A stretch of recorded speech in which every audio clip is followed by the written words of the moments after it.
where it's about the knowledge, the culture, and the lifestyle.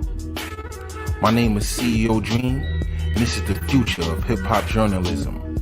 Hip-hop raised me.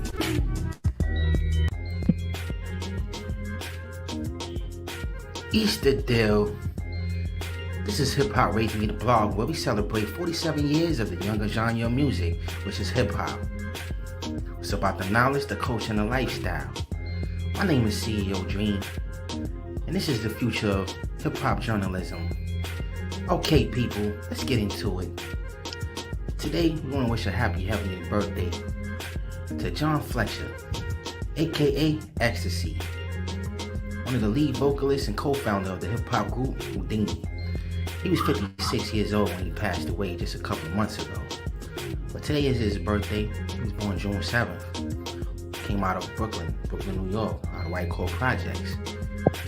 He started in the early 80s in the Brooklyn, vocalist along with vocalist Jaleel Hutchins and turntable artist DJ Drew Carter, aka Grandmaster D.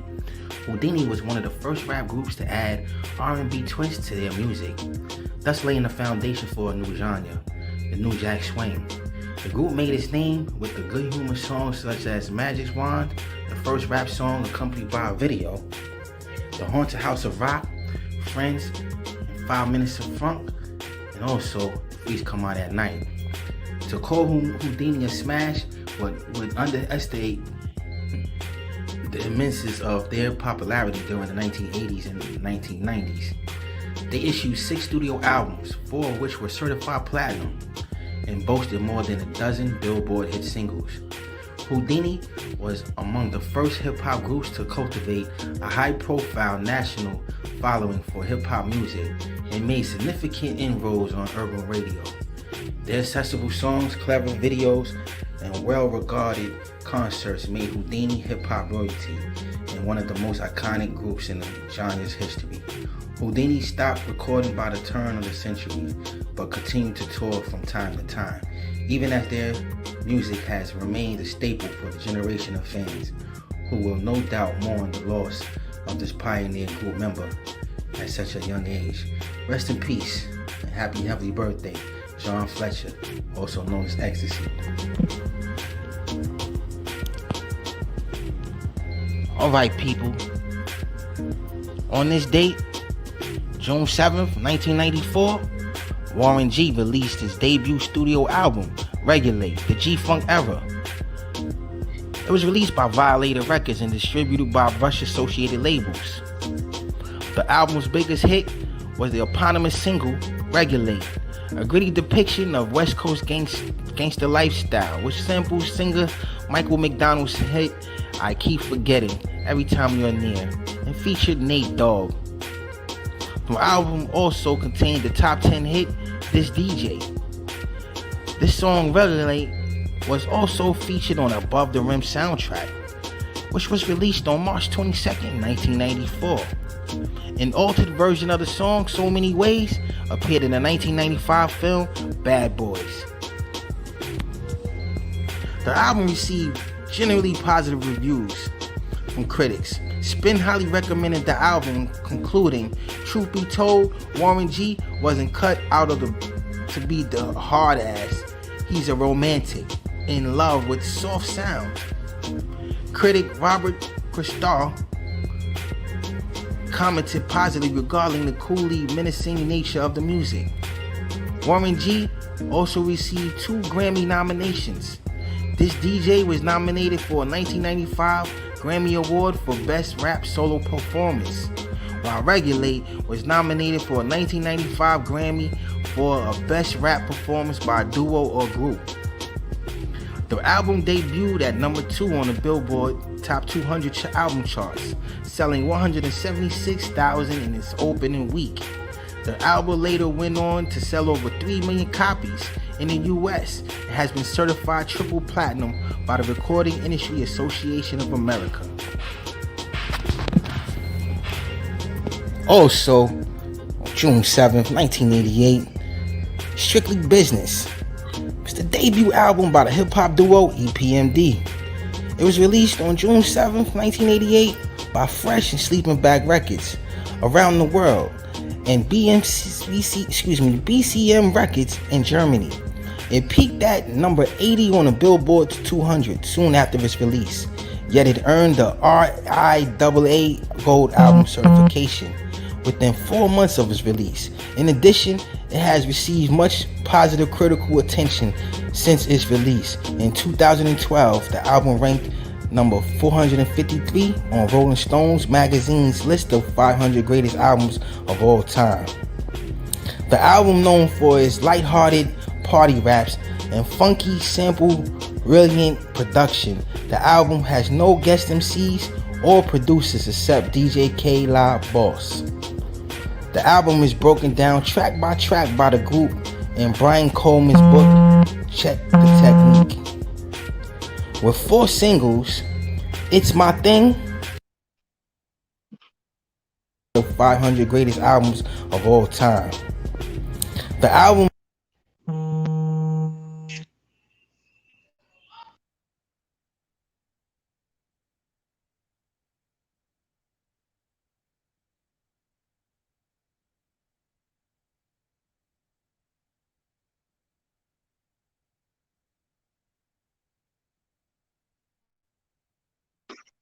known for its lighthearted party raps and funky sample brilliant production. The album has no guest MCs or producers except DJ K-La Boss. The album is broken down track by track by the group in Brian Coleman's book, Check the Technique. With 4 singles, It's My Thing, I'm Housing, Strictly Business, and You Got to Chill. Strictly Business peaked at number 80 on the Billboard 200 and number 1 on the top 1 R&B and hip-hop albums chart. Of its 4 singles, 3 landed on the UK singles chart and 2 reached the US Hot R&B and hip-hop songs chart. Although none of the singles reached the Billboard Hot 100, the album was able to go gold within 4 months of its release. Initial reviews of the album were strong. AllMusic gave it the album 5-star rating, calling the album simply amazing.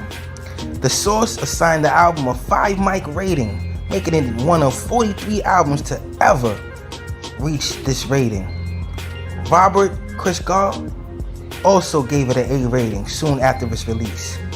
Strictly Business was also featured on various Best of 1988 lists. The Face ranked it as the 3rd best album of the year and ranked its title track as the 25th best single of the year. Sounds judged it to be the 50th best album of the year, while Specs ranked it at its 8th best. Years after its release, Strictly Business has continued to attract critical success. In 1994, Pop selected it to compliment to Eric B. and Rakim's Paid in Full on its list of world's 100 best albums and 300 compliments. In 1998, The Source placed Strictly Business on its 100 best rap albums list and included 2 of its singles on its 100 best rap singles list. In 1999, it was judged to be the 4th best hip-hop album of 1988 by Ego Tripped. In 2001, Dance Deluxe ranked Strictly Business as the 11th best hip-hop record of all time. In 2003, the album was placed on Blender's 500 CDs You Must Own Before You Die list and ranked number 459 on Rolling Stones magazine list of 500 greatest albums of all time. And it was moved up to 443 in the 2012 revised list.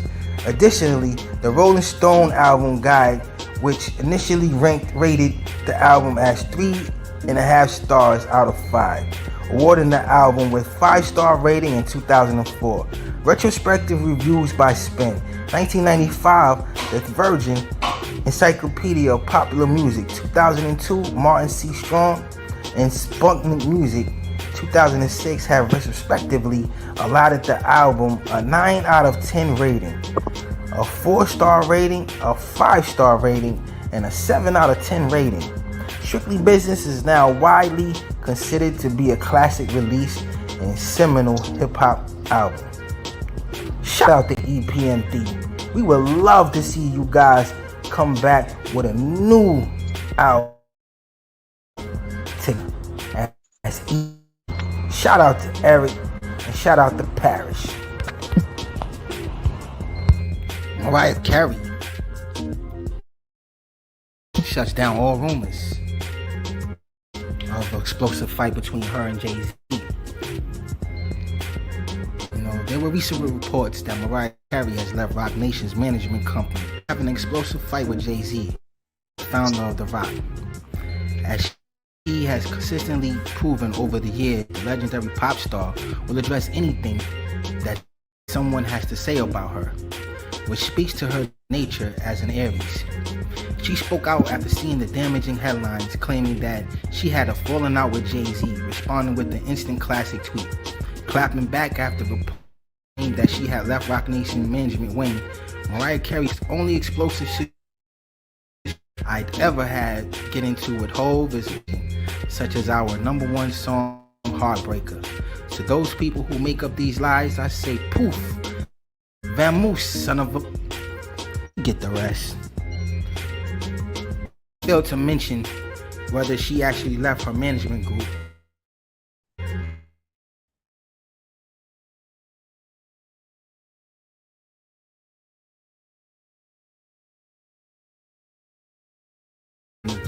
As she should be. Definitely will keep you posted on any further information regarding the alleged explosive meeting between Mariah Carey and Jay-Z. But now, it just looks like the rumors were likely dramatized a bit too much. Do you think Mariah is holding back the details on purpose? Speak on it, people. Okay, people. So a lot was going on over the weekend. So we want to send our heart and prayers to little Durk and his family. Little Durk's older brother, D-Thing, dies after being reportedly shot in Chicago. On Sunday, June 6th, news surfaced that the rapper Little Durk's brother D-Thing had passed away after being reportedly shot in Chicago. The news was confirmed when TMZ reported that Cook County officials revealed that Dante Banks Jr., aka D-Thing, was found deceased in Chicago. An autopsy is yet to be conducted to reveal the exact cause of the manner of death. His body was found on the 7900 block of South Loomis Boulevard in Chicago. The cops are still investigating the case. However, reports say that Little Durk's brother D-Thing was killed. D-Thing was reportedly shot in the head outside of a nightclub. Allegedly, witnesses who saw the shooting go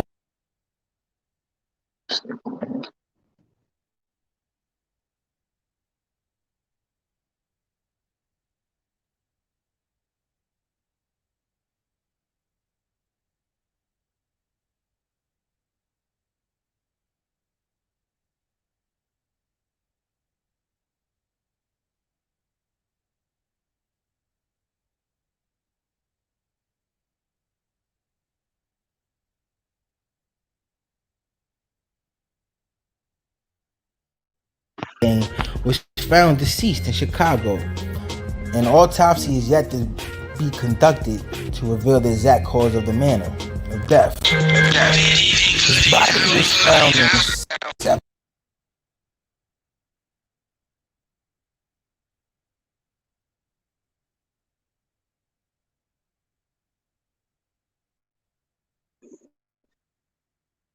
on the 7900 block of South Loomis Boulevard in Chicago. The cops are still investigating the case. However, reports say that Little Durk's brother D-Thing was killed. D-Thing was reportedly shot in the head outside of a nightclub. Allegedly, witnesses who saw the shooting go down claimed that the rapper died on the spot.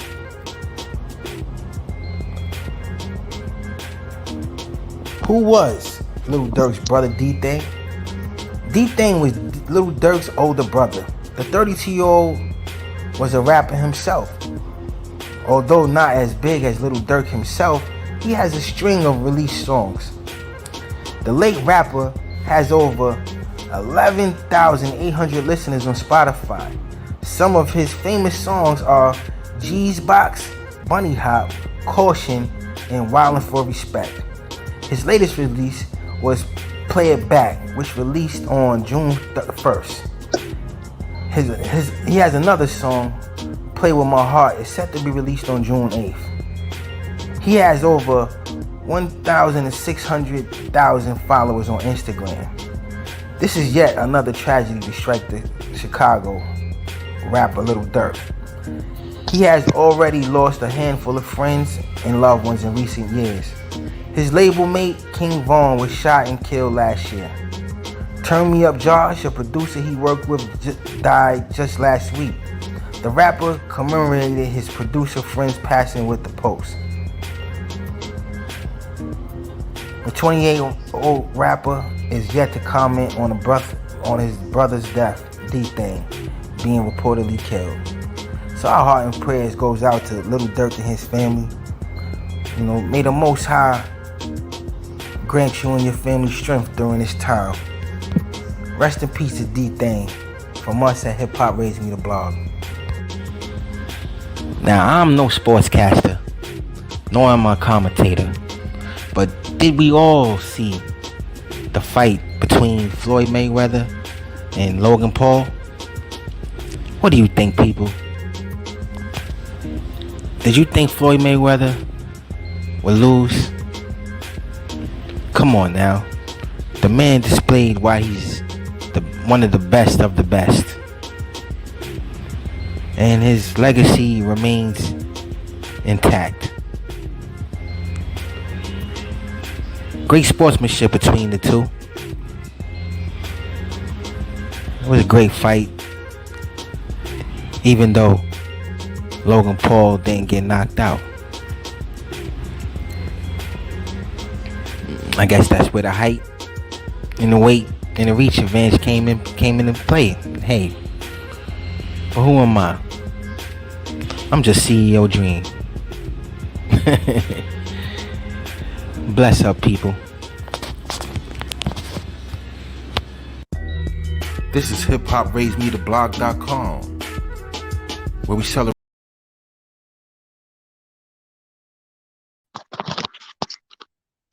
Yeah, and we live. I just want to know what y'all think of my, my little presentation that I've been putting together. Hip Hop Raised Me the Blog. We celebrate 47 years of the younger genre music.